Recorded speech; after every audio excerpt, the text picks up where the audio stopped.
Let's go.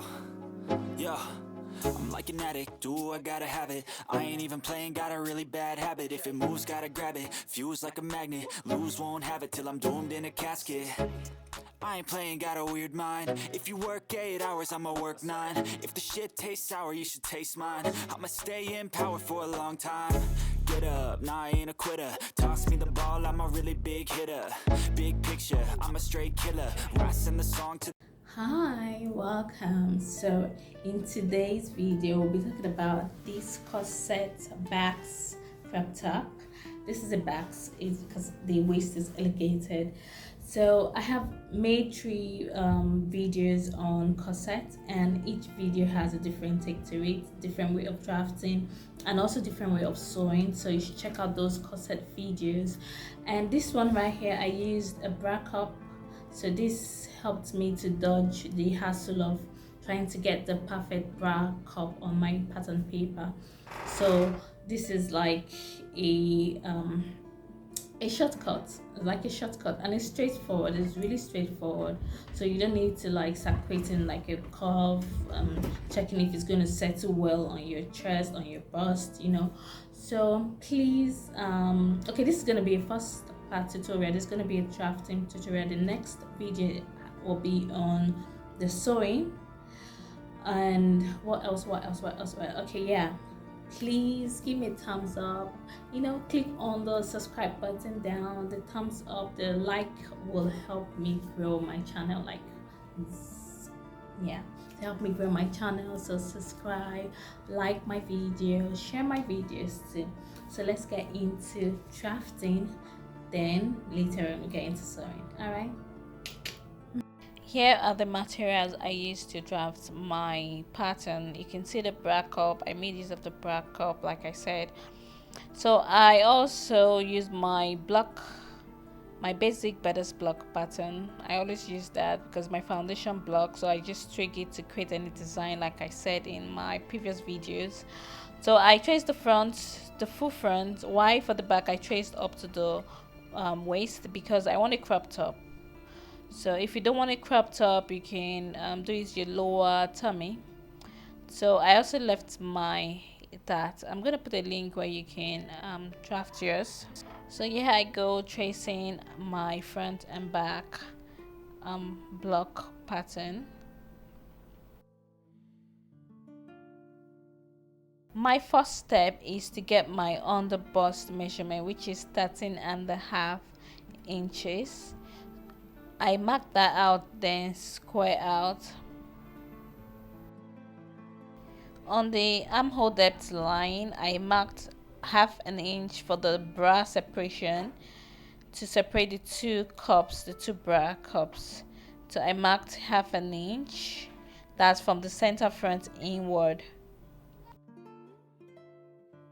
Next step is to create my bra curve. So I used my bra cup, placed it on the separation point there, and should be on the bust line, and create the curve. So if you are making for someone, this will be helpful. You just get the person's bra cup size or bra cup, and you just trace that way, and that is it. So I did that. From the same line, I went down from the armhole depth 1/2 inch and connected it to the bra curve.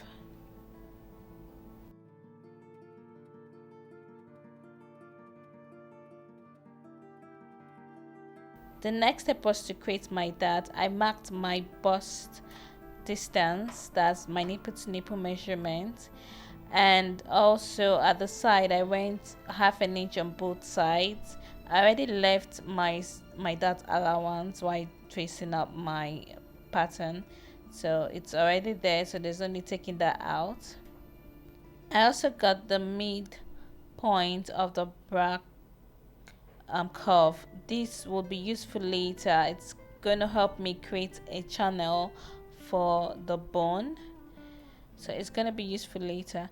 So on the hip line I marked 1.5 inches. On my hip line, I marked 1.5 inches and connected that point to the waist. I also used the curvy part of my ruler to curve it to give it the swimming the swimsuit appearance.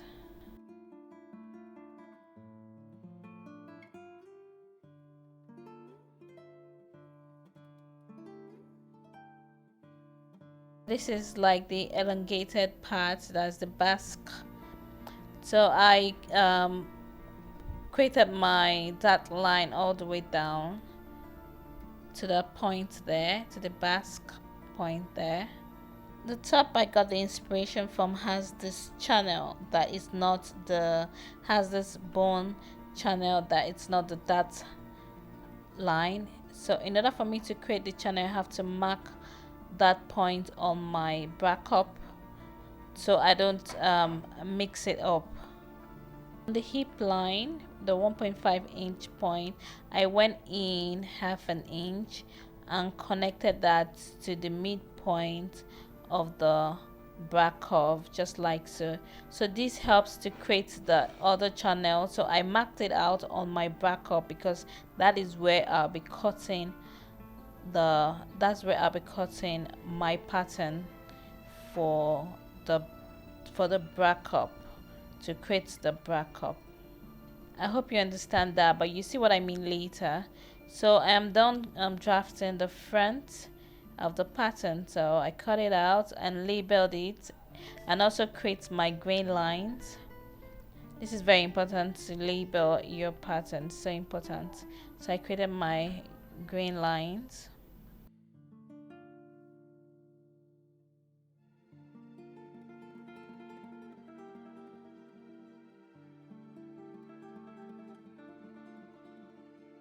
For the back, I already marked 1 inch for the zipper allowance.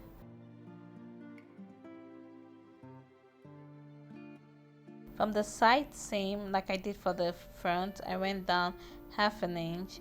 For the center back, I went down 1 inch and connected this point all the way to the zipper allowance. And I also marked out my dot, which I already have the allowance in the pattern, so there's only creating the allowance. The back pattern is just easy to draft. Don't forget to label. Why for the sleeve, I chose 6 inches as my length. You can go further if you want your sleeve to be big. Why for the width is 40 inches, but I'm marking half of the 40 inches, which is 20 inches. I'm going to cut that out in fold, so there's no point wasting a lot of pattern paper. So my sleeve, so if you want a bigger more fluffy sleeve, you can go you can do more, go down, and the length should be more and the width should be more. So I cut that out. Now to create my pattern for my bra cup, that's the cover for my bra cup, what I did was to use my sellotape. I used the white one because I need to see the markings on the bra cup. So you can use the paper one, but ensure that you mark those markings on the paper cup. So I used this one. I wrapped it everywhere, like all over the bra cup, so I can cut out the shape. So this is another easy method to, like, instead of you to just drain your energy trying to create a perfect curve, you can just use a bra cup, or use your bra cup in the house and do this, and buy a foam and use it to create a bra cup. So after this, I marked out the shape of the bra cup with a pen. As you can see the markings on it because it's transparent. I marked out the shape of the bra cup with a pen.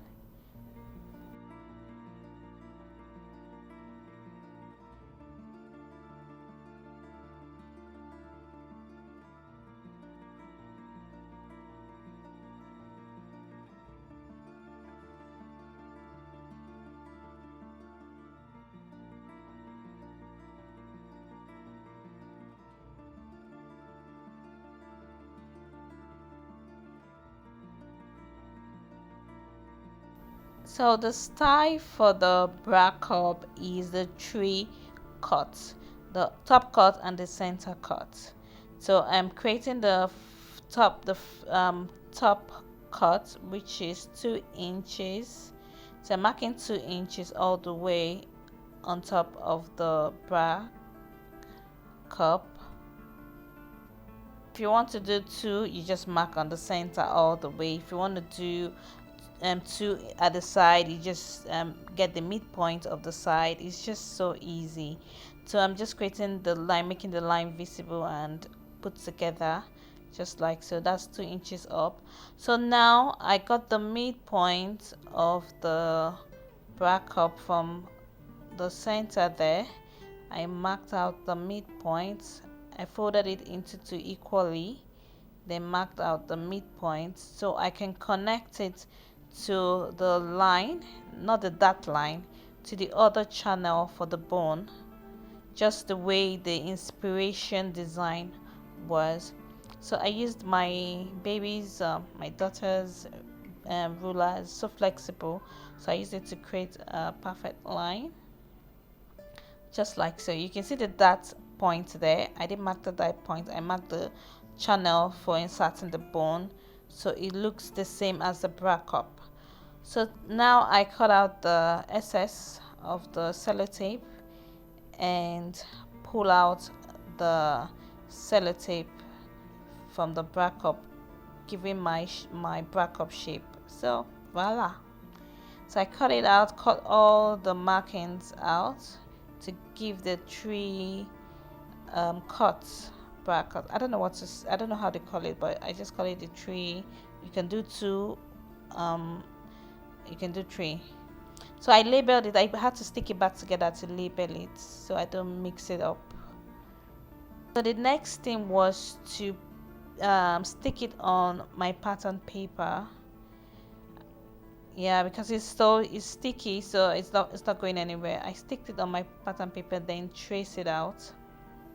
You can use your, like I said earlier, you can use your bra at home to create your bra shape. You don't have to buy the bra cup. If you have a foam, like the foam they sell in the market to create a bra cup, you can use it and create your bra cup. Or if you have a client you want to make a bustier corset for, you can just do same thing, get the client's bra, or you get the measurements, the bra cup size, and you can just do this, and it's just easy.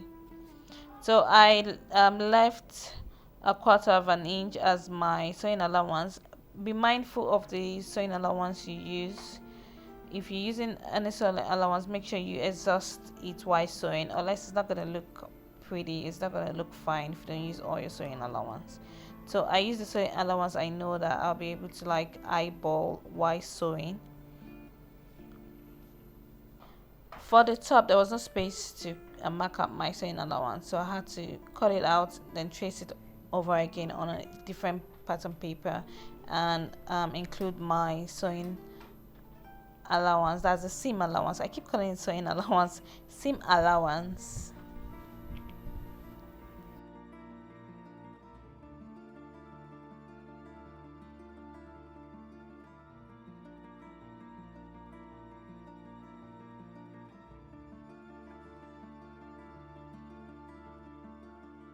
This is the last step for drafting. Please subscribe to my channel, like my videos, and watch out for the next video. Bye.